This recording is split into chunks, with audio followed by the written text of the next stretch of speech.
गव्हाची कुरडई करण्यासाठी लागणारं साहित्य: 1 किलो गहू, तुरटी, पाणी आणि चवीनुसार मीठ. गहू 3 दिवस भिजवायचा. दररोज धुवून घेत त्यातलं पाणी बदलायचं. चौथ्या दिवशी हा गहू स्वच्छ धुवून वाटून घ्यायचा. आता भुसा धुवून घेत चिकाचं पाणी गाळून घ्यायचं. त्यात तुरटी फिरवून हे मिश्रण रात्रभर झाकून ठेवायचं. वरचं पाणी काढून खाली बसलेला चीक वेगळा करायचा.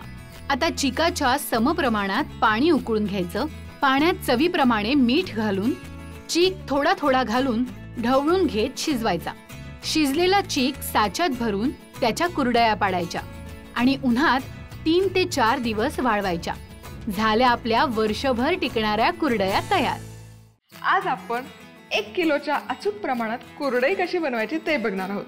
सो आता इथे 1 किलो मी हा लोकवान गहू घेतलेला आहे. गव्हाची कुरडई करायची असेल ना तर शक्यतो खपली गहू वापरावा, त्याची कुरडई छान होते. पण मी इथे लोकवान गहू घेतला. अगदीच खपली नसेल तर घरात जो अवेलेबल आहे तो घ्या. सो इथे मी 1 किलो लोकवान गहू घेतलेला आहे. हा गहू छान स्वच्छ धुवून घ्यायचा 3 ते 4 वेळा. धुण्यापूर्वी निवडून घ्यायचा, पाखडून घ्यायचा, जेणेकरून त्यात काही खडे असतील, माती असतील तर ते निघून जाईल. चला तर मग गहू इथे छानपैकी स्वच्छ धुवून घेतलेले आहे. आता यामध्ये पाणी घालायचं. गव्हामध्ये कचरा, पोरकीड वगैरे काही नाही ना, हे नक्की चेक करा गहू वापरण्यापूर्वी. आता पाण्यामध्ये 3 दिवस हे गहू आंबवून घ्यायचे. पण 3 दिवस गहू आंबवत असताना दर दिवशी यातलं पाणी आपल्याला उपसून काढायचं. चला आता हे गहू मी भिजण्यासाठी ठेवले होते. 1 दिवस पूर्ण झालेला आहे. तुम्ही बघू शका हलके हलके गहू फुलायला सुरुवात झाली आहे. आता आहे ना, या स्टेजला काय करायचं, या स्टेजला यातलं पूर्ण पाणी उपसून काढायचं. गहू 2-3 वेळा स्वच्छ धुवून घ्यायचे. पुन्हा ताजं पाणी टाकायचं आणि पुन्हा हे भिजण्यासाठी ठेवून द्यायचं. आता हा आहे डे 2. आता आज पण 2 दिवस गहू भिजलेले आहेत. आज पुन्हा हे स्वच्छ धुवून घ्यायचे, खळखळून धुवून घ्यायचे स्वच्छ पाण्यामध्ये. यातलं पाणी उपसून काढून द्यायचं, ताजं पाणी घालायचं आणि पुन्हा आता आणखी 1 दिवस हे भिजण्यासाठी ठेवून द्यायचं. आणि आज आहे डे 3. येस, तिसऱ्या दिवशी पण सेम प्रोसेसच करायची. तिसऱ्या दिवशी देखील गहू स्वच्छ धुवून घ्यायचे. तिसऱ्या दिवशी तुम्ही बघू शकाल ते छान टमटम फुगलेले आहेत. तर तिसऱ्या दिवशी देखील गहू स्वच्छ धुवून त्यातलं पाणी उपसून काढायचं, त्यामध्ये पाणी घालायचं आणि पुन्हा 1 दिवसासाठी ठेवून द्यायचं. असं पूर्ण 3 दिवस आपल्याला हे गहू आंबवून घ्यायचे. चला आज आहे डे 4, चौथा दिवस आहे. 3 दिवस व्यवस्थित गहू छान आंबलेले आहेत आणि तुम्ही बघू शकाल गहू मस्त असे टपोरे फुललेले आहेत. हलकसे ना असे स्वेल झालेले आहेत आणि छान असे दिसत आहेत. रंगही त्याचा छान बदललेला आहे. जो सोनेरी रंग होता तो हलकासा पांढरट सोनेरी झाला आहे. आता पुन्हा यातलं पाणी काढून घ्यायचं आणि स्वच्छ हे गहू धुवून घ्यायचे. आता चौथ्या दिवशी हे गहू स्वच्छ धुवून झालेले आहेत. आता हे गहू घ्यायचे मिक्सरच्या भांड्यात. यामध्ये पाणी घालायचं आणि व्यवस्थित वाटून घ्यायचं. खूप फाईन पेस्ट करायची गरज नाही आहे. असं थोडंसं हलकंसं भुसभुशीत वाटून घ्यायचं. सगळं हे छानपैकी भिजवलेले गहू वाटून दळून घ्यायचे. आता हे छान वाटून झाले आपले. आता काय करायचं, हे जे वाटण तयार केलं आहे यातलं आहे ना, हा जो भुसा आहे यामध्ये पाणी घालायचं आणि पाणी घालून हा स्वच्छ करून घ्यायचा. आणि हा जो भुसा आहे यातलं पाणी पिळून पिळून पिळून भुसा बाजूला काढून घ्यायचा. आता हा जो एका बाजूला जो पांढरं पाणी जमा झालेलं आहे ते आहे चिकाचं पाणी आणि एका बाजूला आहे भुसा. तर भुशामध्ये पुन्हा पाणी टाकून त्यातला चीक निघेपर्यंत हे छान 2 ते 3 वेळा पाणी घालून घालून घालून ते छान स्वच्छ करून घेणार. आता हे जे पांढरं चिकाचं पाणी आपल्याकडे तयार झालेलं आहे ना, त्यामध्ये आपल्याला फिरवायची आहे तुरटी. तुरटीमुळे काय होतं ना, चीक खाली सेटल व्हायला मदत होते, त्याचं पाणी वर तरंगतं आणि ॲट द सेम टाईम कुरडई पांढरी शुभ्र व्हायला मदत होते. त्यामुळे तुरटी जरूर फिरवा.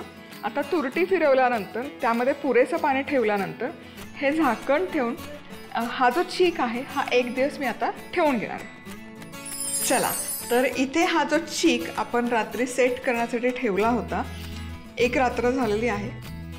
आणि इथे तुम्ही बघू शकाल पाणीवर फेसचं पाणी तरंगतंय, म्हणजे आंबलेलं पाणी तरंगतंय आणि चीक खाली छान सेटल झालेलं आहे.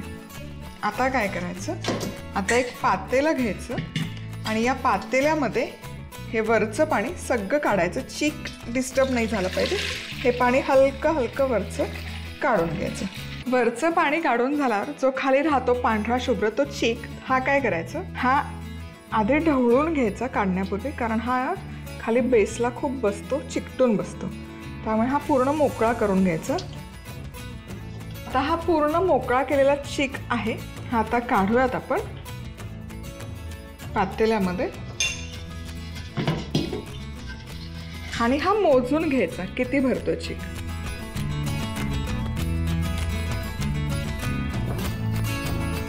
आता या पातेल्यात आहे ना, इथे ही एश दिसते तितका तो चीक होता. आता याच्यातच मी पाणी घालून घेणार आहे. भांडं विसळून वगैरे घ्यायची गरज नाही आहे. हेच पाणी आता आपण गरम करून घेणार आहोत. पातेल्यात मेजर केलेलं पाणी हे असंच छान जाड बुडाच्या पातेल्यामध्ये घालायचं. यामध्ये मीठ घालते चवीपुरतं, साधारण एक मोठा चमचा. आणि याला एक छान उकळी काढायची या पाण्याला. आता पाण्याला छान उकळी आलेली आहे, तुम्ही बघू शकाल.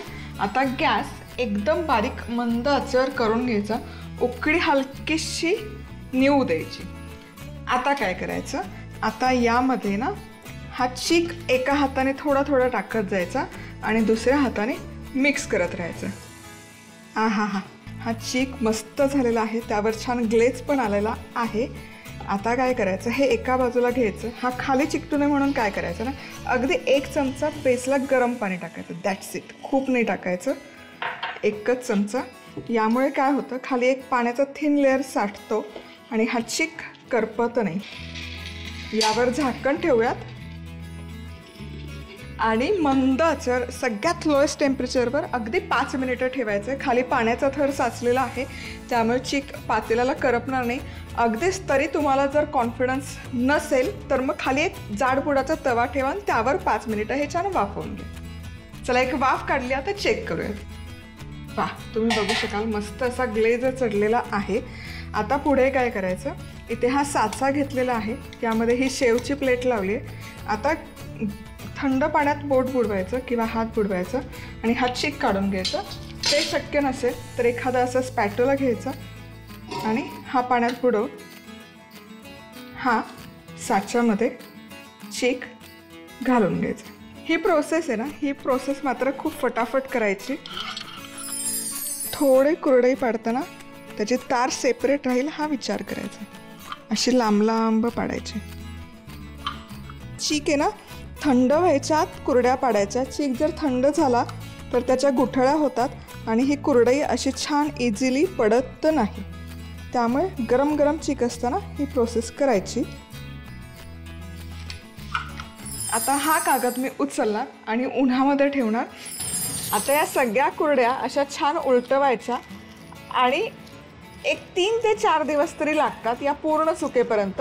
ऊन नसेल तरी काहीही हरकत नाही, तुम्ही फॅनच्या हवेखाली या व्यवस्थित सुकवून घेऊ शकता. पण सुकल्यानंतर शक्य असेल आणि जेव्हा ऊन येईल ना तेव्हा 1 दिवस तरी ऊन द्या. म्हणजे काय होतं की त्याला पोरकिडे वगैरे लागत नाही किंवा जाळी लागत नाही आणि वर्षभर या कुरड्या छान टिकतात. चला, या कुरड्या पण आपल्या छान वाळवून झालेल्या आहेत. मस्त ऊन दाखवलंय. आता तेलही इथे तापवलेलं आहे, तळूया.